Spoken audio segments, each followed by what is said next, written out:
Ashley Keller here from GlowBodyPT, and I just wanted to check in with you 6 weeks postpartum and share my tips mom to mom, not because I have it all figured out.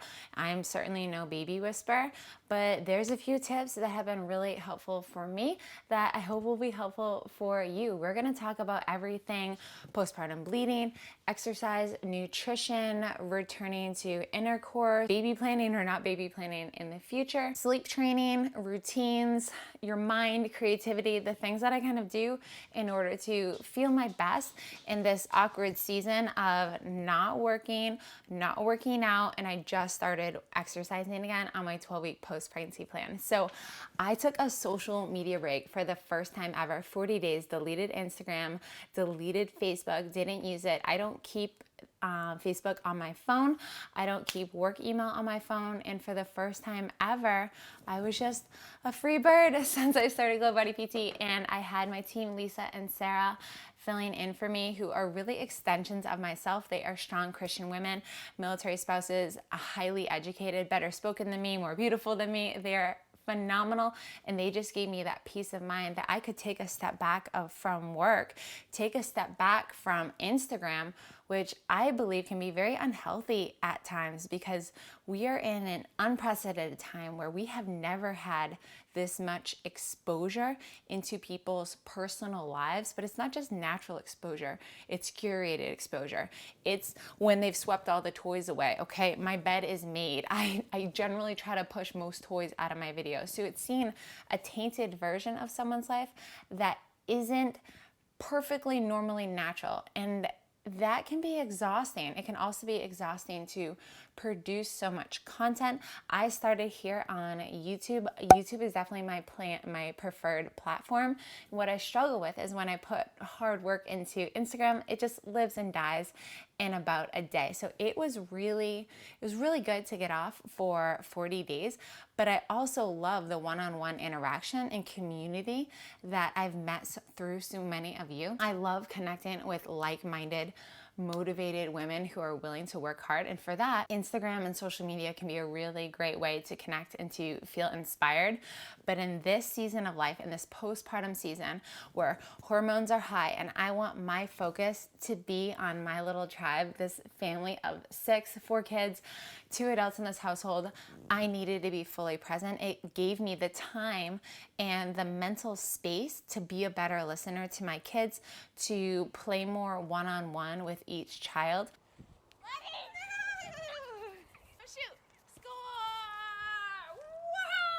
To put intentionality into my relationship with Luke, because I'll tell you what, postpartum hormones get a little wonky, right? You might not feel as flirtatious or interested as normal, and relationships take a little bit of effort. Not having any work or social media was really helpful, and I'd say essential for me to feel good in these first few weeks postpartum. I've since returned to GlowBodyPT and my bleeding has stopped. So lackia isn't like a normal period, okay? It's something we get anywhere between 3 and 6 weeks postpartum. Essentially, the lining of your uterus, the endometrium, is thick, and it's about the size of a dinner plate. So I'll tell you what, this is the bleeding of all bleedings. When you're bleeding a lot, you do not want to be exercising. Only walking, ladies, only doing your Kegels. And I do not ever recommend starting my 12-week post-pregnancy plan until your bleeding has completely ceased, because essentially it's an open wound inside your uterus that needs time to heal. And if you're adding inflammation and stress onto that, which is what exercise will do, then it can cause a slower time and more difficult time for your uterus to heal, to shrink back down to its nice size and not feel like a hard rock in your stomach anymore. If there's a little bit extra bleeding when you do start walking, know that that is most likely just due to the sloshing around where the endometrium is shredding its lining and blood is leaving your body. So stop bleeding at 3.5 weeks postpartum, but I still waited a couple more weeks. I started exercising at 5 weeks and 6 days, and started with day 1, coffee with my core. I am strictly following my 12-week post-pregnancy plan. The only extra thing I'll be doing for exercise is walking because it makes me feel happy. It is good for the metabolism. It is great for vitamin D for my baby since we don't do vitamin D drops. And I am excited to start feeling like my stamina return, feel strong again, increase my endurance, increase my cardio, add some muscle tone to my body, help my abs come back together and the pelvic floor feel more intact. This is why I'm working out, not for weight loss. I have about 8 pounds to return to my pre-pregnancy weight. I'm not in any rush though. I am nursing full time, and when I breastfeed, I get lactational amenorrhea. That simply means when you don't get your period because you're breastfeeding. The suckling produces more prolactin hormone in your body, and it's really hard to ovulate when you have really high levels of prolactin. Again, this is in general, this is me personally, but that's not to say just because I didn't get my period back until I fully weaned, plus about a month or 2 after my other babies, that my period couldn't return sooner this time. You can start ovulating very early, as soon as 6 or 8 weeks postpartum. So I know that I need to get my act together and refresh myself in fertility awareness method. I read the book, Taking Charge of Your Fertility. I've learned so much about charting, but I definitely need a refresher. A podcast that I learned a lot from last year is called Friday Fertility, or Fertility Friday. I learned a ton from her, so I'm gonna go back to that and make sure that I have my act together, because I feel pretty complete at 4 babies and am trying to prevent a 5th biological baby in this case. So I'm really open to hearing from any of you who also practice fertility awareness method, what you are using for apps. Are you also taking your temperature? What type of thermometer are you using? Are you using the wristband? That's kind of what I'm considering, since I know I'll be woken up throughout the night breastfeeding, and that decreases the accuracy of the morning waking temperature. So please, women who are experienced, let me know in the comments below. I'd love to hear from you. Nutrition-wise, I am hungry while I'm nursing. My caloric demands are about 300 to 500 calories more than usual, but I don't count my calories. I don't count macros.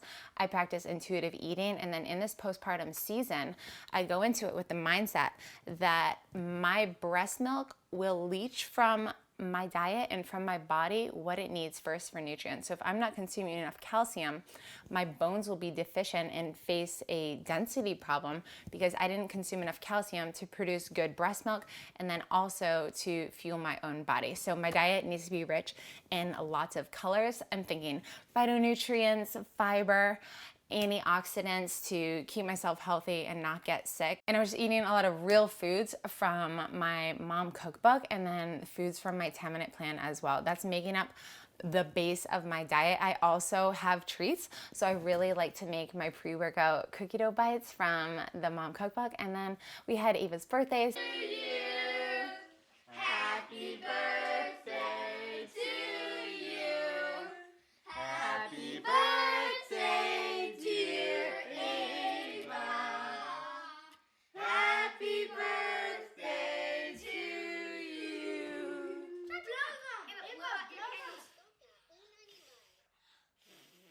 Come on, Eva.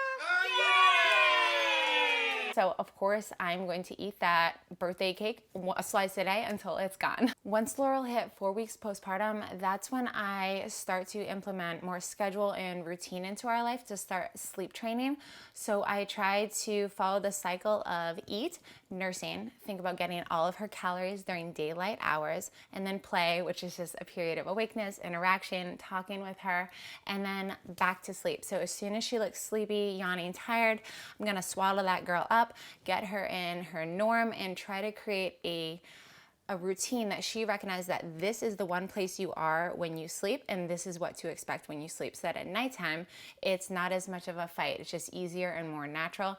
We're always doing a bath every night, even though a baby doesn't need it. I get her in the warm water, we sing songs together, make the room nice and dark and calm, and swaddle her up, just to make that a different scenario than daytime naps because she needs to know the difference. I try to get her out in the sun a lot, make it really bright and more loud during the day, and then very dark at night, because even through our eyelids, any incoming light, it could be blue light or yellow light, it can affect the hypothalamus and decrease the amount of melatonin. We want melatonin because we want baby to sleep. Good thing about nursing is you also produce melatonin at night, so it's just another way to teach your baby to sleep more at night. But I need you to know my baby is not perfect. I am not a baby whisperer. She is not sleeping perfectly. But that is not a reflection on my success or my failure as a mom. Know that no matter how long it takes for your child or your baby to sleep through the night, that is not a reflection on you, and you shouldn't feel guilty on how maybe poorly your child is sleeping. We're all just doing the best we can with sleep. During these early weeks postpartum, especially weeks 1 through 6, I make sure to stimulate my brain because adult interaction goes down. As soon as Luke returns to work, there can be full days where I've only interacted with my just turned 3-year-old and then the boys, an 8-year-old and 6-year-old, when they get home from school. That is a lot of correction, teaching, training, pouring into. It can be exhausting when you don't have any adult interaction throughout a whole day in real person. So it's important for me is to continually learn and to stimulate my brain. As a trainer, I always want to be improving myself. So I'm slowly working my way through a book by Brett Contreras. He's known as the Glute King. So I can learn more about posterior chain development, injury prevention, how to have really strong glutes, to have powerful compound movements, and how to be able to train you to do so too. I also listen to Squat University. For parenting, I listen to Don't Mom Alone. For faith, I like Risen Motherhood. For nutrition, Real Talk RD. It might be RD Real Talk. And then theology combined, I listen to Relatable by Allie Beth Stuckey. Before listening to that, I didn't really know much about politics or the news, and I thought that it didn't matter. And now I'm all about politics really matter because politics affect policy, policy affects people, and people matter. And it's helped me be able to have more engaging conversations with Luke, who does keep up very well with the news and politics. And I've just really enjoyed doing that for myself. And it's as simple as pressing play when I'm folding laundry or doing dishes. And then outside of actively learning, I also really appreciate creativity pretty much anytime I'm not working out. So in the postpartum season, or when I'm injured, or when I don't need to work as much, I love to be creative. It really fills my soul. Lately, I've gotten into resin geodes.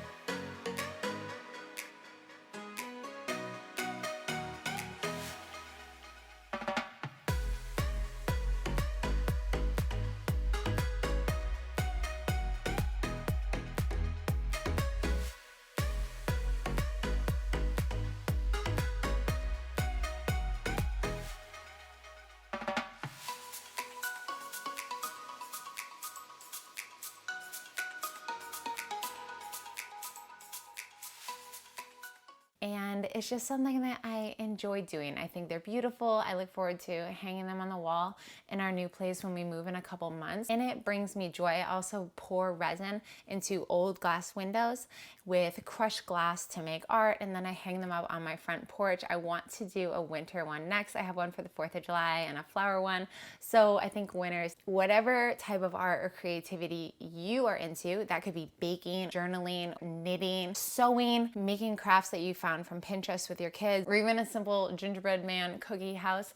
Those kind of things can really fill your heart and help void off postpartum depression. Last thing that I need to say loud and clear is that if you have shed a few tears over stupid things, or if you have looked in the mirror, pulled up your shirt, and you're like, dang, what happened to me? Know that you aren't alone. Our bodies and our hormones have gone through a lot during pregnancy and postpartum, but this is also just the season. And I wish I could have heard that more loud and clear after having my first baby, because this time when little Laurel will be so precious and just falling asleep on me anywhere, this is short. It's okay that she has a little pouch to sit on when she sleeps or when she's nursing on in my arm as I'm standing and also cooking breakfast at the same time.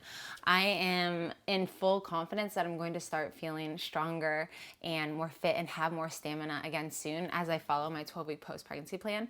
But for no one is that an instant fix. It takes time.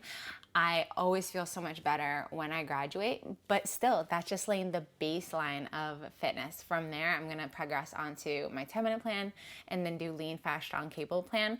And instead of feeling like blah and bad or down on my current level of fitness, instead I just kind of feel excited because this is the baseline and there's potential to come. So I hope that you liked this video. If you did, please give it a thumbs up and press subscribe. I would love to continue to serve you with prenatal and postnatal content in women's fitness and nutrition. Let me know your questions below because I read every single comment and I get back to as many as possible. And again, if you practice fertility awareness method, ladies, give me all your tips and advice so I can learn from you.